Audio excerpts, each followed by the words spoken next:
saya Neva Fioretta.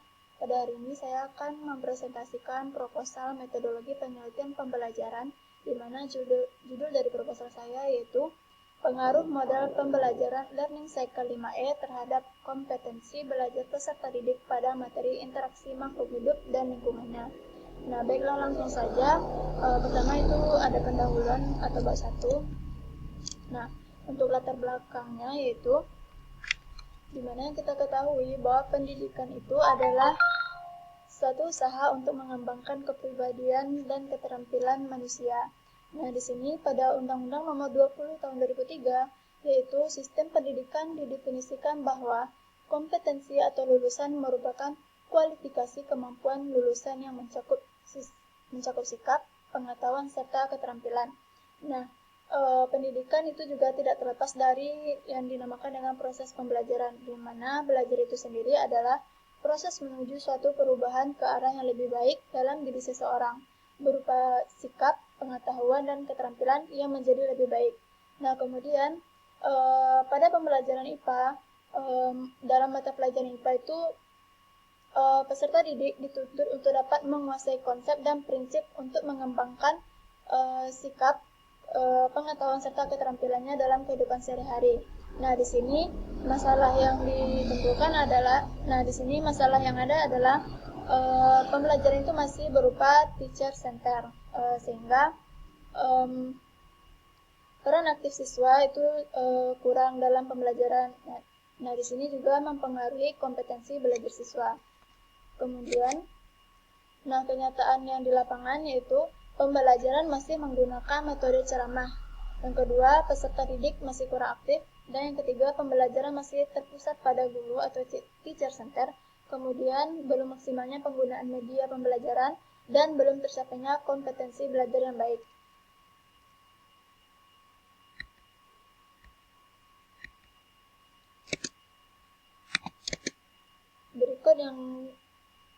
Berikutnya, di sini untuk mengatasi hal tersebut, di sini kita perlukan model pembelajaran yang dapat meningkatkan kompetensi belajar. Nah, di sini dalam proposal ini saya akan menguji dari pengaruh model pembelajaran Learning Cycle 5E, di mana pada Learning Cycle 5E ini ada 5 tahapan, yaitu engagement, exploration, explanation, elaboration, and evaluation. Next. Nah, berikut untuk identifikasi masalah pada proposal ini yaitu yang pertama, kegiatan pembelajaran masih berpusat pada guru atau teacher center. Kedua, guru belum menerapkan model pembelajaran yang bervariasi. Yang ketiga, rendahnya kompetisi belajar peserta didik, baik itu dari aspek pengetahuan, sikap, maupun keterampilan. Nah, berikut batasan masalahnya yaitu yang pertama, model pembelajaran yang digunakan yaitu Learning Cycle 5E. Yang kedua, materi yang digunakan adalah materi kelas 7 pada KD 3.7 dan 4.7 mengenai interaksi makhluk hidup dan lingkungannya. Nah, untuk rumusan masalah yaitu apakah terdapat pengaruh penerapan model pembelajaran Learning Cycle 5E terhadap kompetensi belajar peserta didik pada materi interaksi makhluk hidup dan lingkungannya.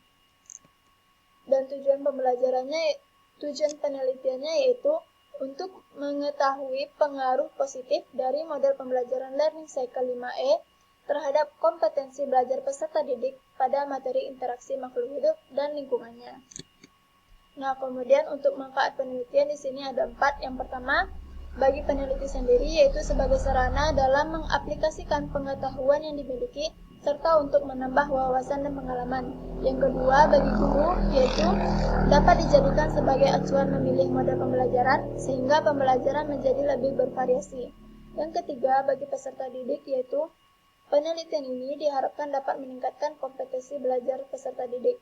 Dan yang keempat, bagi peneliti lain yaitu dapat dijadikan sebagai referensi dalam penelitian selanjutnya yang relevan dengan penelitian ini. Nah, berikut bab 2 yaitu kajian teori.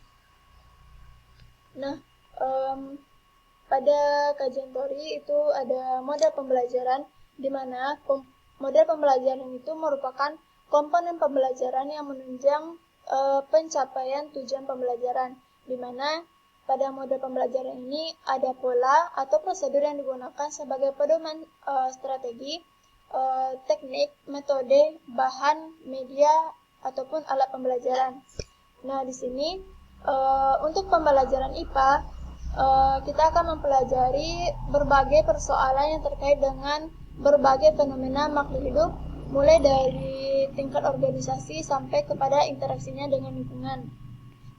Nah, pada pembelajaran IPA, peserta didik dituntut untuk menguasai konsep, prinsip, pembelajaran untuk mengembangkan kompetensi sikap, pengetahuan, serta keterampilan.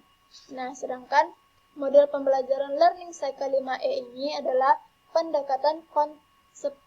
Model pembelajaran Learning Cycle 5E ini adalah merupakan suatu pendekatan konstruktivisme, yaitu pengetahuan akan lebih bermakna dan mampu dipahami oleh peserta didik apabila dalam proses pembelajaran peserta didik sendiri yang mengembangkannya. Nah, oleh karena itu pada Learning Cycle 5E ini model pembelajaran di mana peserta didik dibimbing untuk menemukan konsep, membangun pengetahuan sendiri dengan membandingkan pengetahuan yang lama dengan pengetahuan baru yang dimilikinya, sehingga peserta didik mampu untuk menerapkan konsep-konsep pembelajaran di kehidupan sehari-hari. Nah, berikut kompetensi belajar IPA, di mana pada kompetensi belajar IPA ini adalah kompetensi merupakan suatu indikator untuk mengetahui keberhasilan suatu proses pembelajaran dapat diukur dari kompetensi belajar yang diperoleh dari peserta didik. Nah, kompetensi ini dapat diamati dari tahap-tahap model pembelajaran Learning Cycle 5E ini, di mana sintaks dari Learning Cycle 5E ini ada 5 buah tahapan, yaitu ada engagement, explore, explain, elaborate, and evaluate. Di mana engagement ini adalah suatu usaha untuk membangkitkan minat dari siswa. Nah, pada engagement ini bisa kita berikan berupa pertanyaan-pertanyaan yang relevan. Yang kedua, explore, yaitu di sini siswa diberikan kesempatan untuk mengemukakan gagasan mereka. Contohnya di sini di mana guru sebagai fasilitator dan motivator. Kemudian explain, di mana siswa menjelaskan konsep-konsep dengan kelompok atau pemikirannya sendiri. Kemudian elaborate. Elaborate ini adalah penerapan dari konsep-konsep yang telah ia pelajari. Nah, kemudian ada evaluate atau yang kelima, yaitu di sini guru dapat mengetahui pengetahuan dan pemahaman peserta didik dengan mengajukan pertanyaan secara terbuka. Nah, kemudian penelitian relevan. Di sini saya mengambil 4 penelitian yang relevan, yaitu yang pertama dari Khalistiana tahun 2014, yaitu pengaruh model Learning Cycle 5E terhadap hasil belajar peserta didik pada konsep sistem ekspresi.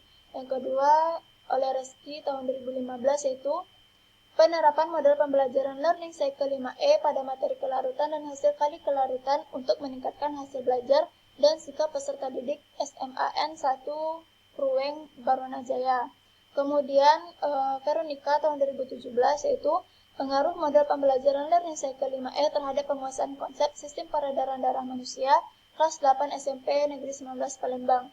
Dan terakhir Fikri tahun 2018, yaitu pengaruh implementasi pendekatan konstruktivisme melalui model pembelajaran Learning Cycle 5E terhadap kompetensi belajar peserta didik kelas 11 MIA SMAN 12 Padang. Nah, untuk kerangka konseptualnya dapat dilihat pada slide berikut, di mana nanti akan ada 2 kelas, yaitu kelas eksperimen dan juga kelas kontrol. Pada kelas eksperimen akan diberikan treatment atau perlakuan model pembelajaran Learning Cycle 5E, sedangkan pada kelas kontrol itu diberikan model pembelajaran konvensional. Kemudian untuk hipotesisnya itu hipotesis yang dirumuskan dalam penelitian ini adalah model pembelajaran Learning Cycle 5E dapat meningkatkan kompetensi belajar peserta didik pada materi interaksi makhluk hidup dan lingkungannya. Kemudian untuk bab 3, yang pertama itu ada jenis dan desain penelitian, di mana jenis dan desain penelitian ini adalah eksperimen semu atau kuasi eksperimen. Nah, penelitian ini menggunakan dua kelas sampel, yaitu seperti yang saya jelaskan tadi, ada kelas eksperimen 1 dan kelas kontrol. Nah, desain penelitian ini adalah randomized control group post-test only design. Nah, di mana tabelnya dapat dilihat ada perlakuan pada kelas eksperimen 1, sedangkan pada kelas eksperimen 2 tidak ada perlakuan, atau cuma diberikan model pembelajaran konvensional. Berikut populasi dan sampel. Nah, populasi dalam penelitian ini adalah siswa kelas 7 di Madrasah Sanawiyah MTS 1 Payakumbuh yang terdaftar pada tahun ajaran 2020-2021. Nah, sampel penelitian ini adalah sampel penelitian yaitu adalah purposive sampling, yaitu kelas 71 dan kelas 72.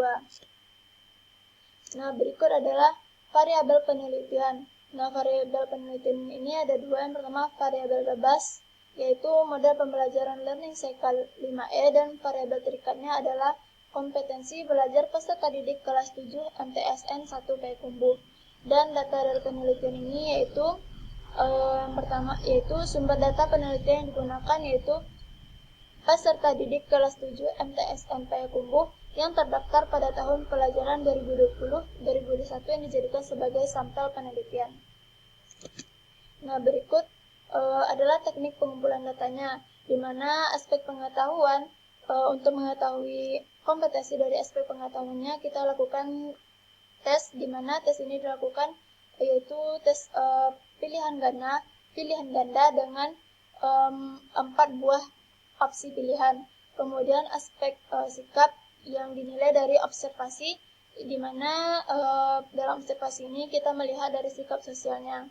Kemudian pada aspek keterampilan itu yang dinilai adalah penilaian terhadap karya berupa produk peserta didik. Kemudian dalam prosedur penelitian yaitu yang pertama ada tahap perencanaan, di mana pada tahap perencanaan ini dilakukan persiapan proposal penelitian, kemudian observasi sekolah dan menemukan masalah, kemudian penyusunan perangkat pembelajaran dan mempersiapkan instrumen penelitian seperti kisi-kisi dan soal. Kemudian masuk pada tahap pelaksanaan, di mana pada kedua kelas diberikan pretest dan pada kelas eksperimen itu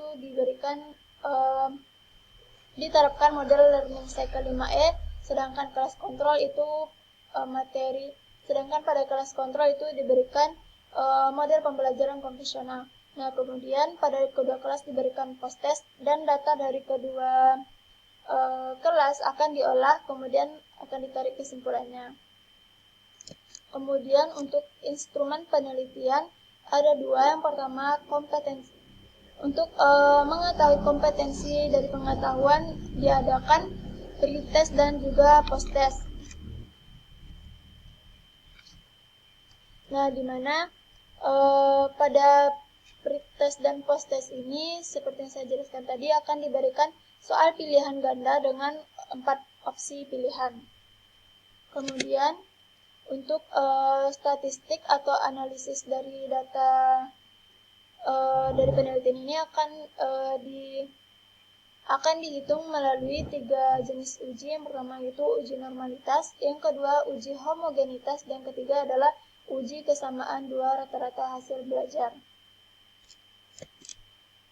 Baiklah, mungkin sekian presentasi dari proposal metodologi penelitian saya ini. Mohon maaf apabila ada kesalahan. Saya akhiri. Assalamualaikum warahmatullahi wabarakatuh.